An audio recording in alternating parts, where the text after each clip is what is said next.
नमस्कार, रिअलिटी गपशपमध्ये तुमचं स्वागत आहे। गार्डन एरियामध्ये आर्याचा ग्रुप हा बसलेला असताना आर्याला सांगतात की तुझ्यामुळे आम्हाला खूप समोरच्या ग्रुपचे बोलणे ऐकावे लागत आहे आणि ते ज्या पद्धतीने हसत आहे आमच्यावरती ते आम्हाला आवडत नाहीये।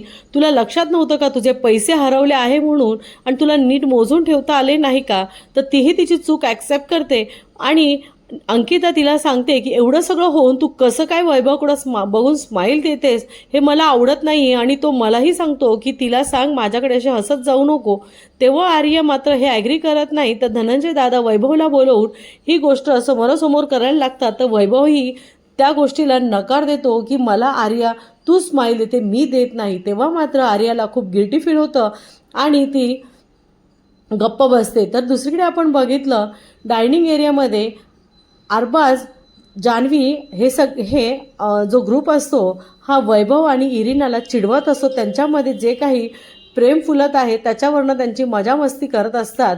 तर इरिना ही खूप लाजत असते, वैभवलाही मात्र खूपच लाजल्यासारखं होतं। तर दुसरीकडे आपण बघितलं की आर्या ही खूप रडत असते, खूप पॅनिक झालेली असते। तिथे अभिजित आणि योगिता येऊन तिला समजवत असतात आणि अंकिताने तुला एक ॲज अ फ्रेंड म्हणून ग्रुपचं मेंबर आपण ग्रुप आहोत म्हणून तुला हे विचारलं असतं, बाकी तिचं काही इंटेन्शन नाही आहे सांगत असताना वैभव तिथे येतो आणि वैभव ही आर्याला समजवतो की तू जे काही विचार करत आहे चुकीचं आहे।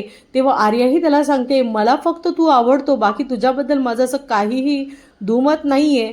आणि तिथे अरबाज आल्यानंतर हे तिघेही त्यांच्यामध्ये एक चांगलं बॉन्ड असतं आणि ते कशा पद्धतीने तुटतं हे ती आर्या त्यांना दोघांना सांगत असते। हे बघताना मात्र जान्हवीचा पारा चांगलाच चढतो। जान्हवी ही निकीला सांगत असते ह्यांच्यासाठी आपण भांडतो, हिच्याशी सगळ्यांशी वाईटपणा घेतो आणि हे मात्र हिरोगिरी करत तिच्याशी जे गप्पा मारत आहे ती त्यांना हात लावून बोलत आहे त्याचा मात्र तिला चांगलाच मनस्ताप होतो आणि ती बेडरूममध्ये येऊन खूप रडत असते। निकीही तिला समजवत असते। सकाळची सुरुवात ही छानशा एनर्जेटिक गाण्याने होते आणि सर्व सदस्य मनसोक्त डान्स करून आनंद घेतात।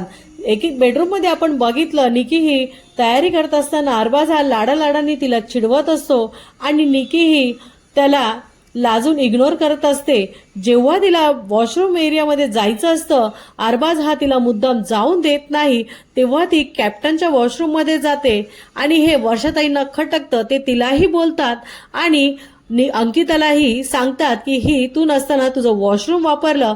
तेव्हा मात्र अंकिता तिच्यावर चिडते आणि तू हे असं करत जाऊ नको, तुझ्यामुळे घरातल्यांना सर्वांना ह्याचा त्रास होईल। हे बोलताना मात्र अरबाज हा चुपचाप उभा राहून बघत असतो। निकीला मात्र वर्षाताईंचा खूप राग येतो की तुम्ही असं करायला नको होतं, तुमच्यामुळे तिला बडबड ऐकावी लागलेली असते। ती जेवत असताना जेव्हा अरबाज तिच्याकडे पुन्हा येऊन बसतो आणि लाडाने तिला सांगत असतो, तिच्याशी बोलत असतो आणि तिला हेही सांगतो की कॅप्टन्सी कार्यावेळी आणि नॉमिनेशनच्या वेळी कशा पद्धतीने तिच्याकडनं चुकलं आहे, कशामुळे त्याला काही गोष्टी खटकल्या आहे तिच्याशी बोलत असतो। तर गार्डन एरियामध्ये सूरज, अंकिता, धनंजय आणि इरिना बसलेले असताना सूरज हा गुलीगत पद्धतीने डायलॉग सांगत असतो आणि इरिना तिच्या भाषेमध्ये ते डायलॉग बोलत असते। हे बघताना अतिशय मजा आली आणि वर्षाताई या कॅमेऱ्यामध्ये बिग बॉसला सांगत असतात की निकी ही कशा पद्धतीने घरचे नियम तोडत आहे। अंकिता वर्षाताईंचं हे सगळं बोलणं बाहेर गार्डन एरियामध्ये जे धनंजय आणि डिप्पी आणि पॅडी बसलेले असतात त्यांना सांगत असते आणि निकी आणि वर्षाताई ह्या दोघीही तोडीस तोड आहे, कोणीही यांच्यामध्ये कमी नाहीये हे सांगत असताना वर्षाताई गार्डन एरियामध्ये येतात आणि निकीच्या ग्रुपमध्ये बसतात। तेव्हा मात्र धनंजय, पॅडी हे वर्षाताईंना बघून हसतात आणि त्यांना चिडवत असतात। तेव्हा मात्र त्यांच्यामध्ये जी शाब्दिक चकमक आणि जी मजा मस्ती चालू होते ती बघायला मात्र अतिशय मजा आली। बिग बॉस हे सर्व सदस्यांना सोसायटी चाय पावडर आणि सोसायटी टी मग हे देतात, ते बघून सर्व सदस्य खूप खुश होतात। जेवताना निकी ही आर्याच्या प्लेटमधून चिकन खात असते तेव्हा अंकिता तिला ओरडते आणि हे तू खाऊ शकत नाही, हे तू नियमाबाहेर आहे। हे बोलल्यावर मात्र निकीला खूप राग येतो, ती नाही खाणार आणि मी तुला घाबरत नाही असंही प्रत्युत्तर देते। तेव्हा मात्र सर्व सदस्य बघत असतात आणि अंकिताला मात्र खूप राग येतो।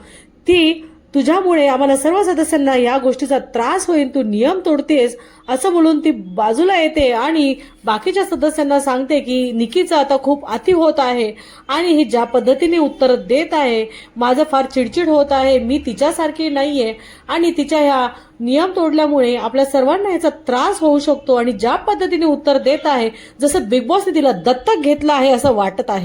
बिग बॉस सर्वांना लिव्हिंग एरियामध्ये बोलवून एक नवीन टास्क देतात. त्या टास्कचे नाव असते कल्ला टीव्ही.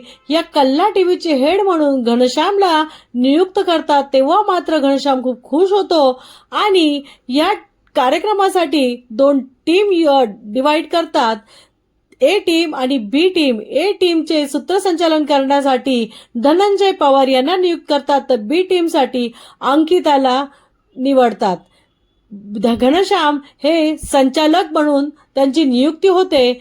आपण गार्डन एरियामध्ये ज्या पद्धतीने कल्ला टीव्हीचा सेट उभा केलेला असतो तो मात्र खूपच विलक्षणीय होता आणि जेव्हा सदस्य गार्डन एरियामध्ये येतात आणि प्रोग्राम सुरू होतो तेव्हाच दोन्हीही अँकर एवढे छान पद्धतीने प्रोग्राम अँकरिंग करत असतात, ते बघताना मात्र खूपच छान वाटलं. आणि जेव्हा अभिजितचं गाणं सुरू होतं तेव्हा मात्र सर्व सदस्य नाचत असतात आणि त्याचबरोबर आपण प्रेक्षकही चांगलेच मंत्रमुग्ध होऊन जातो. तर दुसरी बी मधून येते आर्या. ती ज्या पद्धतीने ती रॅप करते तो खरंच ऐकण्यासारखा असतो. दोन्ही ग्रुपचा परफॉर्मन्स झाल्यावरती संचालन हे निर्णय देण्यासाठी स्टेजवर येतात, तेव्हा ते अभिजितला हार्ट देऊन त्याला विनर घोषित करतात. कार्यक्रमाच्या दुसऱ्या फेरीसाठी निकी आणि अरबाज ही जोडी येते आणि त्यांच्या विरुद्ध वैभव आणि इरिना. या दोन्ही जोड्यांचा डान्स झाल्यानंतर संचालक हे वैभव इरिनाला विनर घोषित करतात आणि त्यांना हार्ट देतात. आणि त्यानंतर योगिता आणि निखिल यांची जोडी स्टेजवर डान्स करण्यासाठी येते. तीही छान धमाल करते आणि त्यांच्या विरुद्ध वर्षाताई आणि जान्हवी यांची जोडी परफॉर्मन्स करणार असते. येणाऱ्या भागात आपल्याला हे बघायला भेटणारच आहे. तुम्हाला रिव्ह्यू आवडला असेल तर माझ्या चॅनलला लाईक करा, शेअर करा आणि सबस्क्राईब करा.